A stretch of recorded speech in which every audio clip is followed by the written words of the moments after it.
This is Stone Cold Export, and today we are taking a look at AMD Finewine. So what that means is that AMD drivers age like fine wine, or they're pretty poorly optimized when released, depending on which way you prefer to look at it. So through driver updates, AMD extracts more performance from their GPUs. Today we are testing if that is indeed the case or if that's just a myth.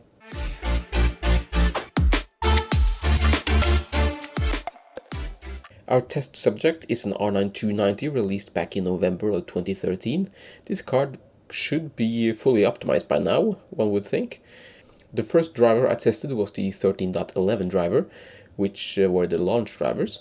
The driver was tested on games that were already out by the time R9 290 was released. On the games that were released after the R9 290, such as The Witcher 3, I used the first driver with optimizations for the game, which is typically released in the same month as the game. This was done to separate the performance boost day 1 drivers give and performance gain by general optimization. In two games, or at least in one game, I have included the 13.11 results to illustrate the difference. The test system was actually an Intel i5-6600K at 4.8 GHz, 16GB of 3200MHz CL16 memory, and Windows 7. So, we start off with Assassin's Creed Unity. This game was released a year after the R9 290, and with the 14.11.2 drivers as a baseline, we got 53.6 frames per second on average.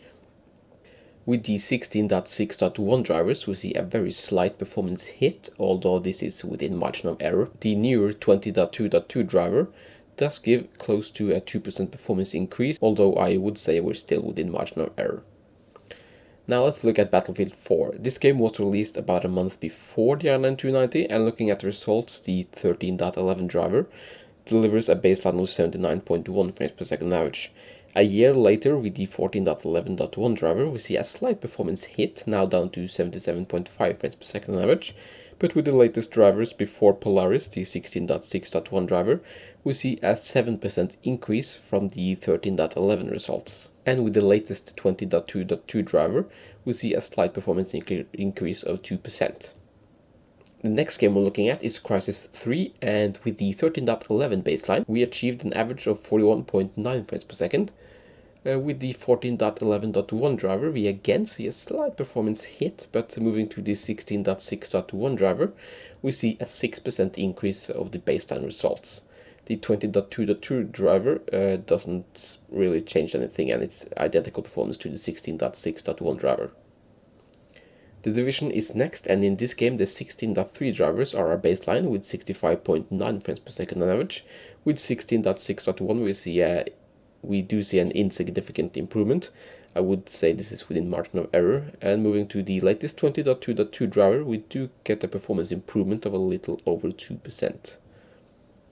Now we move on to Dragon Age Inquisition. In this game we get a baseline of 46.5 frames per second on average, and there's really not anything exciting going on here. All the results are within margin of error, so let's just move to the next game. The next game is GTA 5. GTA 5 was released on PC in 2015, but I also tested the R9 290 launch drivers, which is not optimized for the game at all. So with the 13.11 driver, we get 54.8 frames per second on average. The first driver with optimizations for GTA 5 was the 15.4 driver, and with that we got 60.2 frames per second on average, a 10% increase in performance. With the 16.6.1 driver, we get another 7% performance increase from the 15.4 baseline.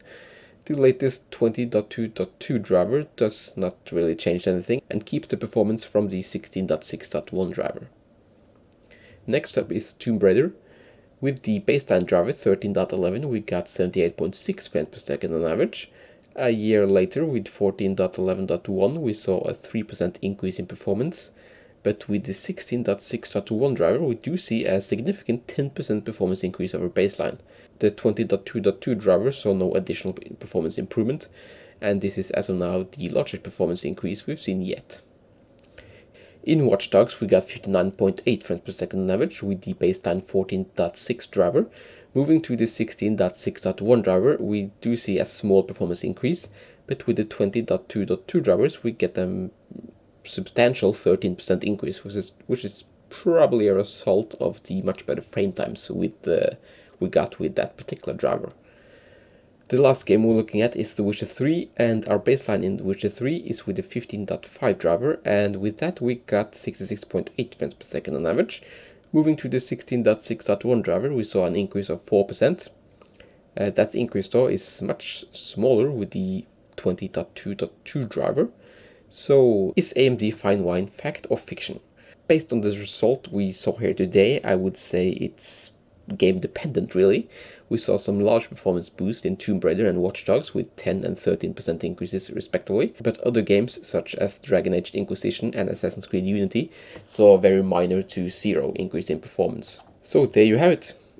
It pretty much depends on what game you're testing, and I will redo this test with the 5700 XT once that gets a bit older. I think it's a bit premature to do it now, to be honest.